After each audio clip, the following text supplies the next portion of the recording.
All right, heck of a night for the Dens. You know, I thought it was a complete game, and I thought obviously, you know, led. I think it was 2-2, and you know, we led tip the buzzer there versus a very good opponent. Had a lot of respect for Coach Hunter, and you know, watched him for years. Georgia State, what they did there, and now at Tulane. You know, they do a good job with the zone. It's a matchup zone, and you know, it can bring some confusion to you. And they do a good job of really adjusting different things that you try to do against it. And so you have to, you get in a concept, and they figure it out, and you got to get to another concept. So, you know, but I thought our guys did a really good job defending to start the game. You know, the key for us in this game was our arrivals had to be elite, and they've been torching the Nets from three. And you know, they had a point guard that's done a great job of hitting threes himself, but also finding shooters off of ball screen D. And you know, we made the decision to play the ball screen 2-on-2 and make sure that we arrived at their shooters on catch. And you know, they had 28 points in the first half, and we still had 3 bad arrivals. Well, that was 9 of their 28. But I thought for the most part, you know, our defense did a really good job of trying to get to those shooters. Got driven a few times because of it, but I thought for the most part, you know, following the numbers, we limited the threes. And man, Alcorn State, I mean, they hit a million threes, and we knew we had to do a good job there. And even late game, you know, we tried to go to some switching there late. Again, trying to force twos, you know, not give up threes. And I was also pleased with the ending. You know, even when you win games, you want to try to, you know, they say there's winning and losing or wisdom and learning. And you want to have wisdom in your wins of like, hey, what's some things in the Jacksonville game we got to do better at? And we weren't clean in our press attack in the Jacksonville game. We were much cleaner there tonight. And then really our closing defense, you know, to be able to get in the three-quarter court zone, shrink seconds and not let them score quick. We even got that, we weren't even really trying to turn them over, but we got that turnover there late, and did a great job closing the game. PJ Smith, 29 points, but it's more than that, guys. I mean, it's so much more than that. And you know, I'm not going to get too fired up right now, but we all had to hear the nonsense that we didn't have a point guard. Okay, we got a point guard.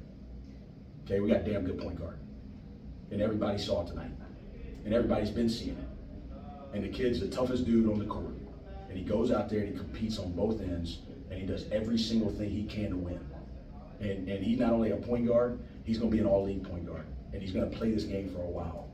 And to see what he did tonight, to close the game, to hit the big shots, right? When they had some momentum, bang, right? Like, but to get us in things, right? To go out there and to ask him, hey, go score 29 and go guard the best player and hold him to 2, right? And for him to be able to do that, we're putting a lot on him.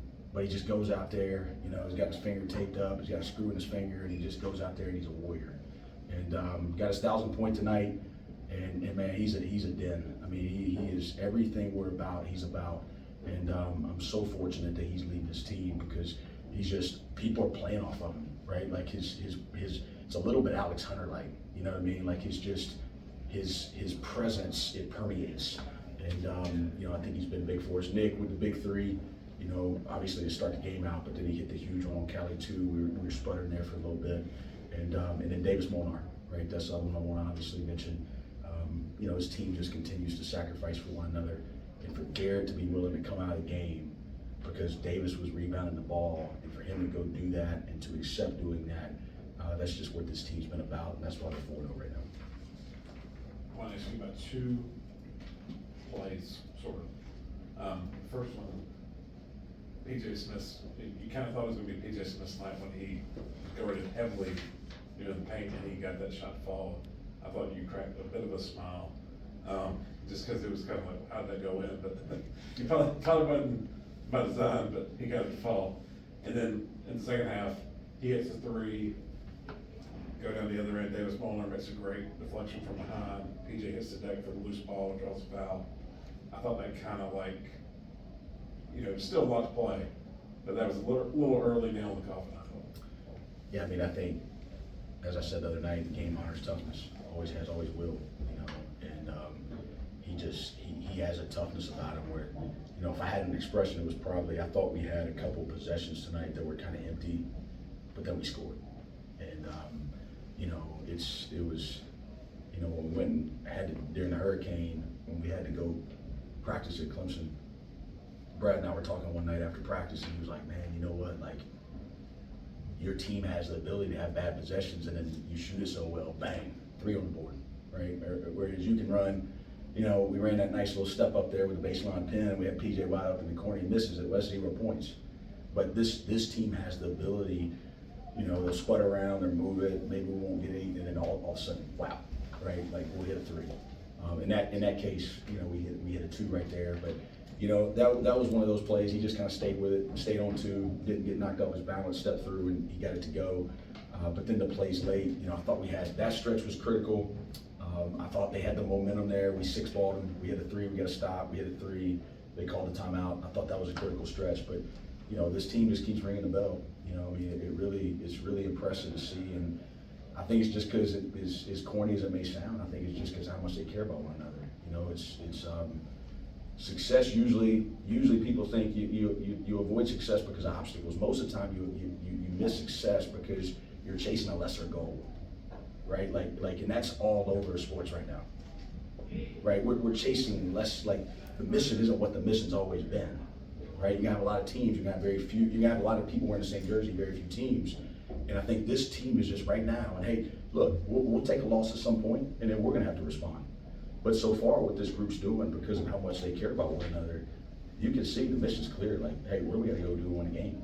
And Chad, our associate coach, he texted me last night. He said, this team they don't practice poorly. Like they just practice well. And I mean, last night, if you'd have been in here, I mean, it was cold. You thought it was cold here tonight. You should have been here last night. And these guys are flying around like I mean, it was 75 minutes of just a war out there. And they just keep getting better. Not to harp on the same thing, but defensively, I think Caleb Banks was 11 of 19 from 3 coming in, and I don't think he shot a 3, and he only ends up with 6 points. Can you just talk about the defensive performance? Yeah, I mean, look, our staff is functioning at such a high level right now, and Kyle Marshall had to scout on this game. And the way they're working with one another, and Chad's making a lot of those defensive decisions, but how information's flowing and the game plan meetings, how they're going. I mean, they just put together a heck of a plan. And, at the end of the day, being able to watch our game last year, totally different team, but similar concepts. And then watching the 3 games this year, sometimes you go into games and you're like, all right, yeah, I think the plan's right, but hey, what's the contingency? And if it doesn't go well, like, it's kind of what we did Monday night. Like, we had a plan, like, hey, let's be aggressive, it wasn't working. So we kind of dialed it back a little bit, and then basically, we adjusted. Going into the night, based on the plan that they had, it was with the staff putting that plan together, of getting to shooters, making sure that we're there on catches, play the ball screen 2-on-2. I thought our guys just did a great job of really being able to focus in on that. And you watch the film. I mean, they're ball screening, they're rolling, guys are tagging, and on catches, they're letting it go. And I think that's what Ron's teams have always done a great job of. Like they play with a ton of confidence.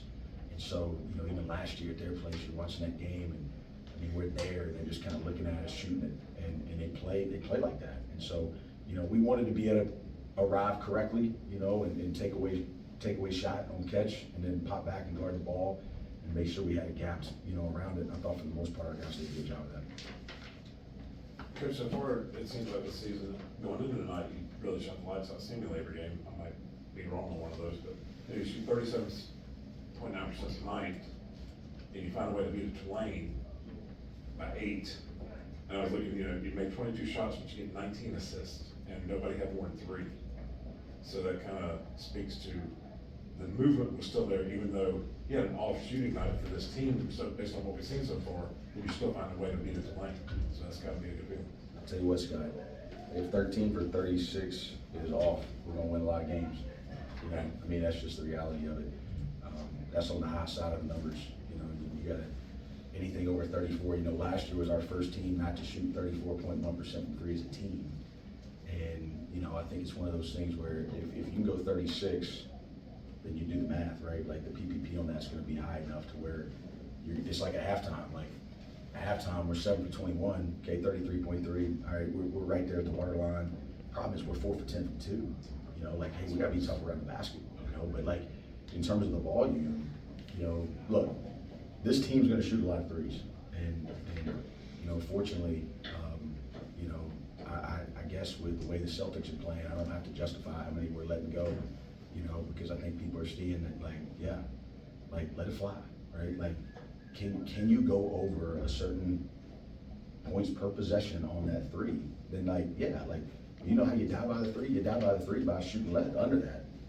It don't matter how many you shoot, you know, but if you're over that, go shoot as many as you need to. You know, like if we're 36% from three and you can shoot all threes and every single shot's a three, like you're gonna beat a bunch of people. But you gotta be able to go 36% on high volume. And that's what this team has the ability to do, right? Like 36 is a lot, you know, and for us, we probably, you know, you look back on my career, like usually it's about 50% of our shots are gonna come from three.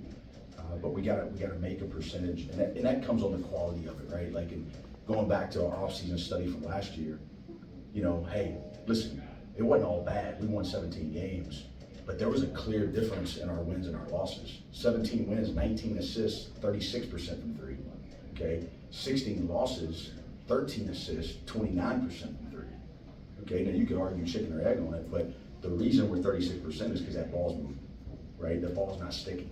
And since that ball's moving, we're getting those guys in rotations and we're getting them scrambling, and then it's finding shooters. And I mean, a lot of those shots tonight were pretty, I mean, especially the first half, a lot of those shots were wide open. And, but you gotta get the ball movement to be able to generate that. One of the things that I asked, you know, TJ about was, I think you guys had 7 turnovers at halftime and then none in the second half. Just talk about taking care of the basketball. That's been one of the things I think in the first 3 games, if you look at it, would be kind of the downsides of things. But you guys did a nice job of taking care of it. Is that something you guys have been working on, you know, in practice? Yes. Yes. If you want to lose games, take bad shots and turn the ball over, and you'll start losing them quick. And you know, I think this team has the ability to make shots. I think this team has the ability to get stops. So far, we're turning the ball over too much and we're fouling too much. And we've got to be able, that's been the whole message the last 48 hours, like disciplined aggression, right? We don't want undisciplined aggression. That's going to lose you games. And, you know, Chad Morris, the old offensive coordinator at Clemson, I saw this and I've kind of stayed with it. And it's you know, as a coach, you say, hey, quit turning the ball over. Chad Morris used to have a thing when he was OC. He would say, hey, it's not about the turnover. It's about, are you putting the ball in jeopardy? So it's more process. Like, it's like, hey, we can say we want less turnovers, but are we doing anything to change the process of what's creating the turnover? And so we really had to like narrow in practice of like, hey, not did you turn it over, did you put the ball in jeopardy? Did you leave your feet, right? Did you launch, okay? You look at the turnovers in the Jacksonville game, right? Like we're leaving our feet, we're launching, one-handed passes, playing hurried, you know, like we've got to quit putting the ball in jeopardy. Just hit the open guy, right? Like hey, just hit the open guy. And we can do it. We got plenty of handlers out there. We got smart guys. They did a good job in the matchup of really trying to increase their pressure on the ball, especially we're getting to the elbow early. And I thought they really ramped up their pressure a little bit. And they made us cough it up a few times, but in the second half I thought we did a much better job.